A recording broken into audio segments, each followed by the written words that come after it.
Okay. I was a little provocative in the last video, suggesting that the age of the Gentiles has been over for decades. Let me share a little with you out of some revelations that I've received over the years. It's been slow in coming.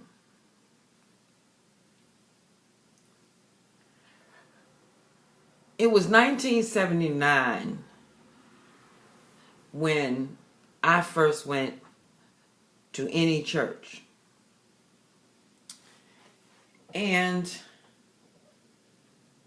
I was led to the church by 3 dreams, night after night, of a particular pastor in my community who was ordained and ministering in a certain African American denomination, which I will not mention. And those dreams told me to find him, and I found him. I had been born again 2 years and had never been to a church. So when I found him, I went to his church, and what happened to me was quite profound, in that I'm sitting there on the 3rd row aisle seat, and a power came on me that was very strong. In fact, I dropped to my knees, and I thought that this was the Lord's way of telling me, this is it. This is where you belong. You belong to this church. And so I stayed there. I became a minister there in 1981. And I left there in 2004. And all of that time, I believed strongly, there was no question, that that power that came on me, that caused me to join that church, was from God. Now, after I left in 2004, I felt this strong urgency to go back and visit them at their annual conference, which was held 15 minutes from where I lived. And so I went. And I was just coming back to share my books, and mainly because I felt led to go. And when I got in there, again,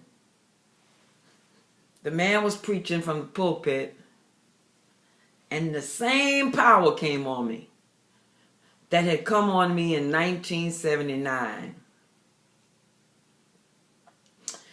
And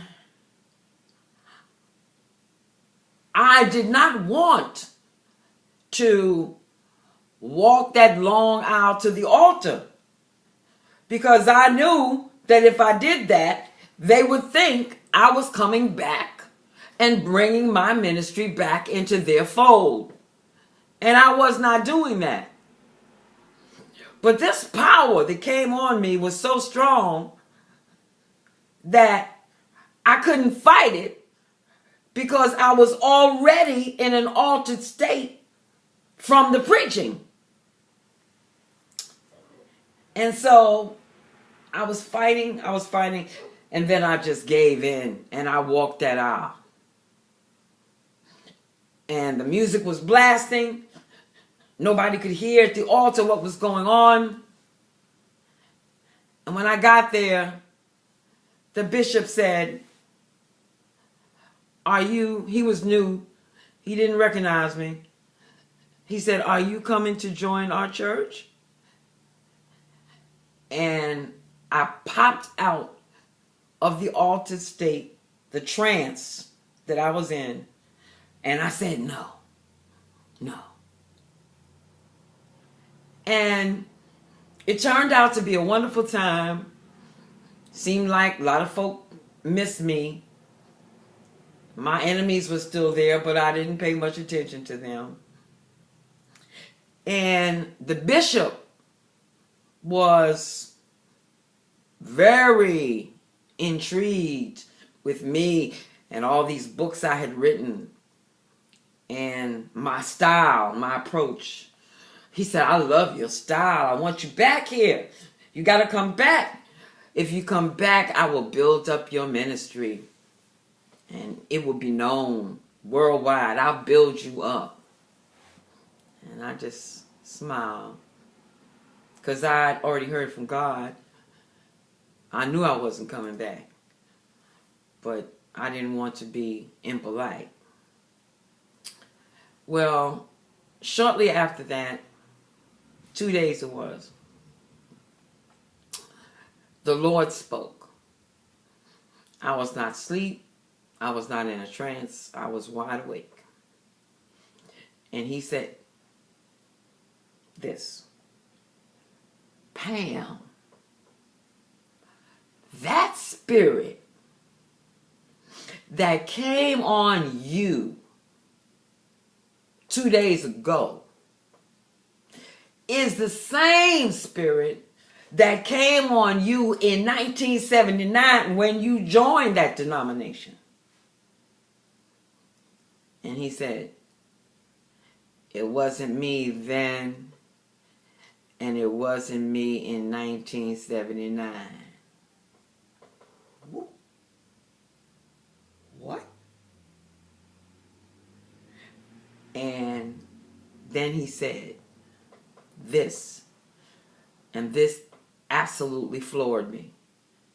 He said, "The Holy Spirit was no longer in the institutional church in 1979. Now, that was said to me in 2008. And when I conduct my workshop in 2017, a week or two ago, I realized something. It took me a while to pull it together, as you can see. 9 years. If he was not there in 1979, then he's not there now. And he didn't say that his spirit left in 1979. He said his spirit was not there in 1979, which means he could have left decades more ago. And when would that be? I suggest to you, let me see what the time is. I suggest to you that the church, the institution, has been judged already. The Holy Spirit has been removed. The fallen angels have moved in based upon the prophecy of Paul, where he said, in the last days, some shall depart from the faith, giving heed to seducing spirits and doctrines of devils. Those doctrines of devils moved in, they are, or those demons, those fallen angels, those seducing spirits moved in as a result of the false doctrine that caused the great falling away. Those who departed from the faith and gave heed to seducing spirits. And what was the doctrine?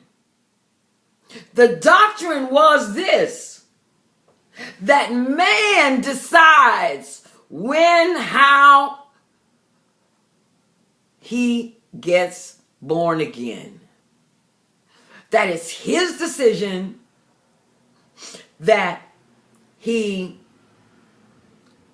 does this by accepting Jesus, and that he gets born again. When in reality he doesn't. And so therefore, every time somebody walked that aisle to say, I accept Jesus, they became a number in the falling away. Now you picture this. Picture this.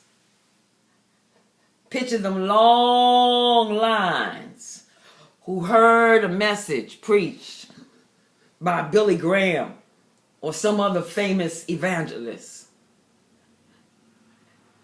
And it's after 1979.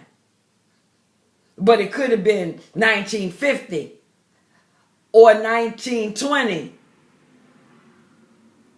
They fell away. They got into this line to accept Jesus based upon a false doctrine.